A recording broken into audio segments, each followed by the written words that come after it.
How would you go about establishing good public relations in the district? I would point you out to goal 2 within the transition plan.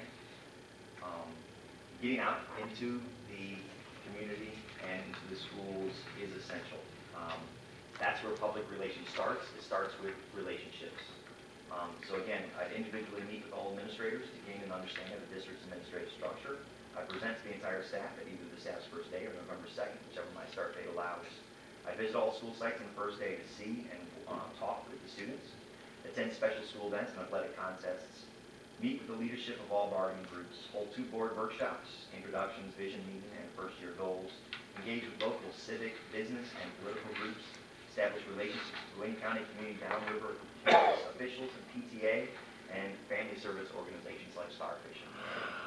And then communicate the highlights of great things that happen throughout the district on a new superintendent's podcast that I would plan to put out every 2 weeks, where we talk about the great things that are going on. Good PR starts with communication. It starts with highlighting the great things that we do, and it all ties into basically the schools of choice kids that we're losing, to make sure moms and dads know what we're doing and why they should keep their kids here.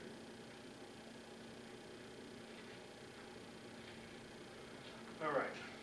What's the most important first step as a superintendent should usually take in a new district? Wow, most important first step.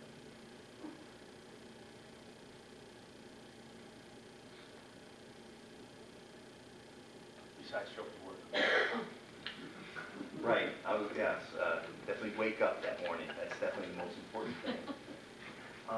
This is one of those questions that talks about competing values, because page 1 and this entire transition plan is pretty much what I want to do on day 1.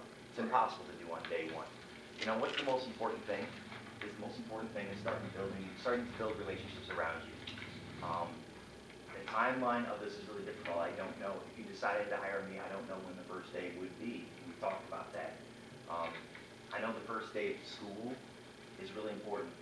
I would want to go to every school site to see every kid that I can on day 1. And I would want every member of the central office staff to go with me. I want to show the community what we feel is the most important. The board would be invited to. On the first day with staff, again, I would want to present to them. I would want to share the story that I share with groups when I travel around about what motivates me and why I'm here, which all goes back to the center of what's important, and that's kids and them doing better.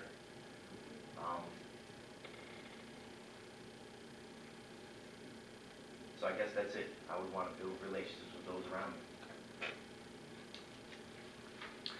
Okay, that's the last of our written questions. Does the board have any follow-up questions they'd like to ask? Alex?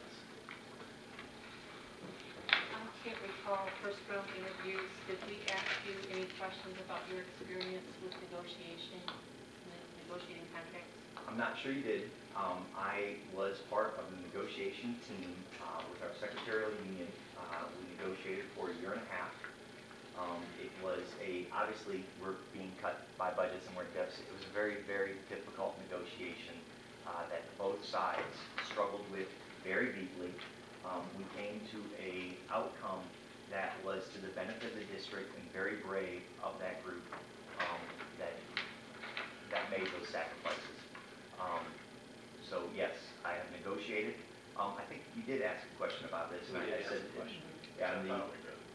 yeah, the system of collective bargaining and being in the room and then being in caucus and then going back in the room and going back in the caucus is it is very taxing. So I've experienced that. I know the rules. I know the process and the system.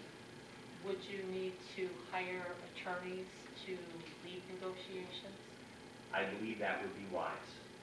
You know, you mentioned, in the other one that I thought I really messed up on was the risk taker question in the last one. And it was in the paper, the risk taker question and answer.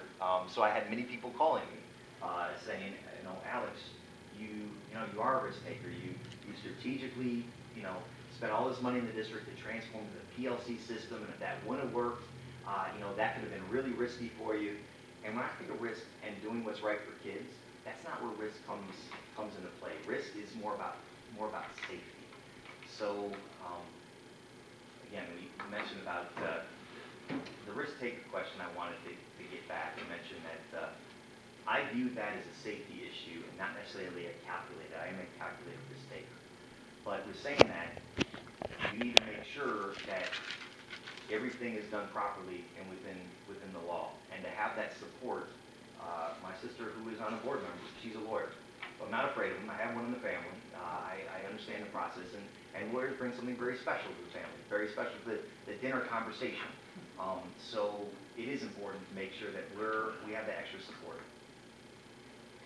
And given the fact that we're a declining enrollment district and just coming out of deficit, how would you ensure that everybody in the district has the tools and the materials that they need to do their job, including classroom, curriculum, and materials?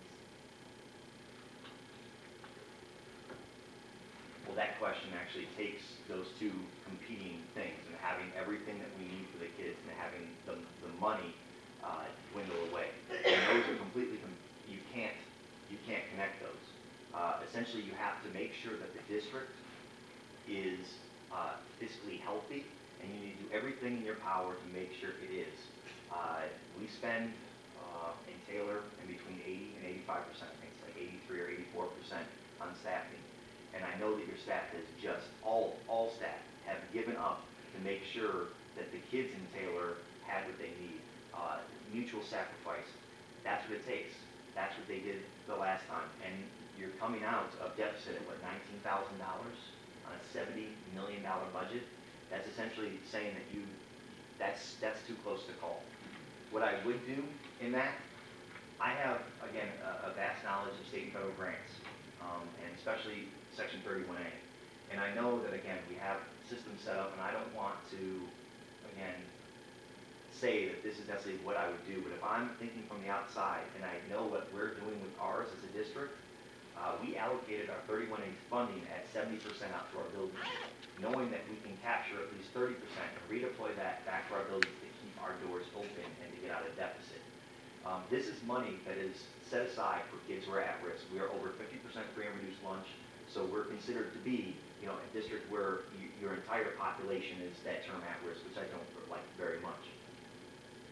The idea is that you take a portion of that money and you help to secure the bottom line of the district at the very end of the year, knowing that there are sacrifices that we do when we give that. Every time we take from the money to the bottom line, we're just adjusting. It's a shell game until we actually increase our funding, which becomes a Lansing issue.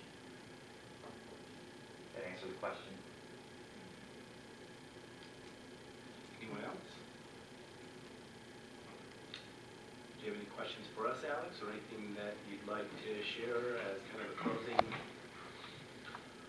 think I've given you most of my visual aids, except one. I did bring a copy of the first book, the second book that I wrote, but the book that was based on solve the problem, an outside-the-box thinking solution. Kindergarten readiness is a major topic. In fact, you guys have a very large GSRP program, Great Starts Readiness program. I think that's wonderful, because getting kids ready for kindergarten, which is totally different than what it was 20 years ago, is of great importance. My first year as a principal, that kindergarten room was the most intimidating room in the entire building. It's a wonderful place, but you have kids that read at a third grade level and kids that have never held a crayon before. And I saw that as a major issue for the district to accelerate those classes, to make sure that we increase the achievement of the kids before they even walked in the door. So a teacher and I, Wendy Betway, wrote this book, and a local artist did the art, and it was published. It's called Brian and Ruby Go to Kindergarten. I have a copy, and you guys please keep these and donate each to your GSRP programs.